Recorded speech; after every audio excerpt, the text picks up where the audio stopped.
নাৰায়ণপুৰৰ যুৱক পৱন হাজৰিকাৰ মৃত্যুত সৰব হৈছে দল সংগঠন। পৱন হাজৰিকাৰ ৰহস্যজনক মৃত্যুৰ তদন্তৰ দাবী কৰিছে দল সংগঠনে। মুখ্যমন্ত্ৰীৰ হস্তক্ষেপ দাবী কৰিছে পৱন হাজৰিকাৰ পৰিয়ালে। অসম আৰক্ষীৰ ভূমিকাত সন্দেহৰ আঙুলি পৰিয়ালটোৰ। ছুইচাইড নোটত নাম আছিলে অংকিত কুমাৰ, নিলয় কুমাৰ আৰু বিকাশ চিচোদিয়াৰ। মাত্ৰ অংকিত কুমাৰক গ্ৰেপ্তাৰ কৰি দায় সাৰিবলৈ চেষ্টা কৰিছে নেকি আৰক্ষীয়ে? কিয় আৰক্ষীয়ে সামান্য সোধা পোছাৰ বাবে বিকাশ আৰু নিলয়ক মাতিবলৈ সাহস নকৰিলে? পৱন হাজৰিকাৰ কোচিং চেণ্টাৰ ল'বলৈ কোনে ষড়যন্ত্ৰ কৰিছিল? এতিয়া পৱন হাজৰিকাৰ মৃত্যুক কেন্দ্ৰ কৰি কিন্তু বহু প্ৰশ্নই উত্থাপিত হৈছে। তাৰ মাজতে আজি এনেধৰণে একাংশ যুৱক ওলাই আহিছে, বিভিন্ন দল সংগঠন ওলাই আহিছে আৰু এই গোটেই ঘটনাৰ ৰহস্যৰ উৰ পেলাবলৈ ৰাজ্য চৰকাৰ আৰু প্ৰশাসনলৈ তেওঁলোকে দাবী জনাইছে। আৰক্ষীৰ ভূমিকাক লৈ তেওঁলোকে প্ৰশ্ন উত্থাপিত কৰিছে। গতিকে সামগ্ৰিকভাৱে বহুখিনি কথাই আছে।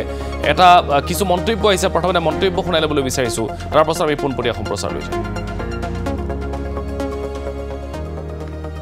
যিগৰাকী যুৱক পৱন হাজৰিকাই তিনিগৰাকী অনা অসমীয়াৰ নাম ছুইচাইড নোটত লিখি থৈ এটা চূড়ান্ত পন্থা গ্ৰহণ কৰিলে।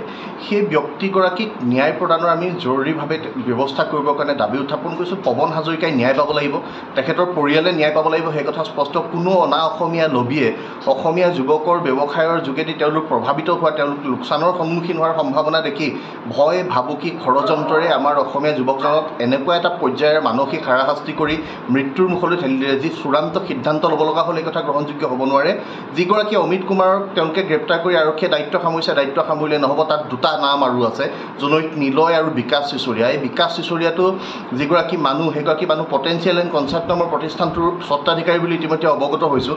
তেওঁলোকৰ স্বাৰ্থ সুৰক্ষিত কৰাৰ স্বাৰ্থত, কোনোবা শৈক্ষিক চিণ্ডিকেট চলোৱাৰ স্বাৰ্থত কোনোবাই যদি অসমীয়া যুৱকে ব্যৱসায় বাণিজ্য কৰিলে হেঁচা মাৰি ধৰিবলৈ আহে, টকাৰ জোৰেৰে যদি সকলোখিনি তেওঁলোকে মেনেজ কৰিব পাৰিম বুলি ভাবে, তেনেকুৱা অনা অসমীয়া লবিক, বনিয়া লবিক সকীয়াই দিছোঁ। এইখন অসমত অসমীয়া মানুহৰ প্ৰভুত্ব চলিব, দপদপনি থাকিব, এনেকুৱা ধৰণৰ কাম কাজ নকৰিবৰ কাৰণে সকীয়াই দিছোঁ। আৰু যদি অনা অসমীয়া লবিটোৱে ভাবে সকলো সময়তে যে অসমীয়া মানুহক আগবাঢ়িবলৈ নিদিম, অসমীয়া মানুহ যেনেকৈ আছিল তেনেকৈয়ে থাকিব লাগিব, সেই কথা ভুল ভাবিছে।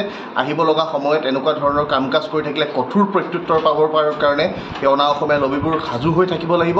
তাৰ লগে লগে স্পষ্ট কথা, আৰক্ষীয়ে তদন্তৰ আওতালৈ নিলয়, বিকাশ চিচোদিয়া সকলোকে আনিব লাগিব। পানী নসৰকা পৰ্যায়ৰ তদন্ত কৰি চাৰ্জশ্বীট দাখিল কৰিব লাগিব। দোষীক কঠোৰৰ পৰা কঠোৰতম শাস্তি বিহিব লাগিব।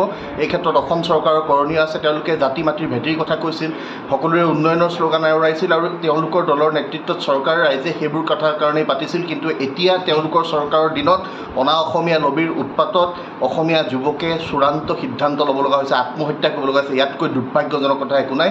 সেয়েহে সকলো অনা অসমীয়া লবিক আমি চূড়ান্তভাৱে সকীয়াই দিওঁ যে অসমীয়া মানুহক হেঁচা মাৰি ধৰিবৰ কাৰণে কোনো যাতে দুঃসাহস নকৰে। এই দুঃসাহস কৰিলে কঠোৰ প্ৰত্যুত্তৰ পাবৰ কাৰণে সকলো সাজু হৈ থাকিব লাগিব। আমাৰ স্পষ্ট কথা, পৱন হাজৰিকাই ন্যায় পাব লাগিব। পৱন হাজৰিকাৰ ঘটনাৰ তদন্ত হ'ব লাগিব।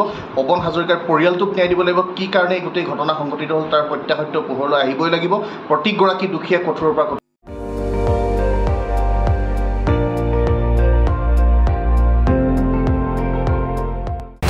আপুনি চাই আছে ND24, সৰ্বশ্ৰেষ্ঠ নহয়, সৰ্বোত্তমৰ দৌৰ।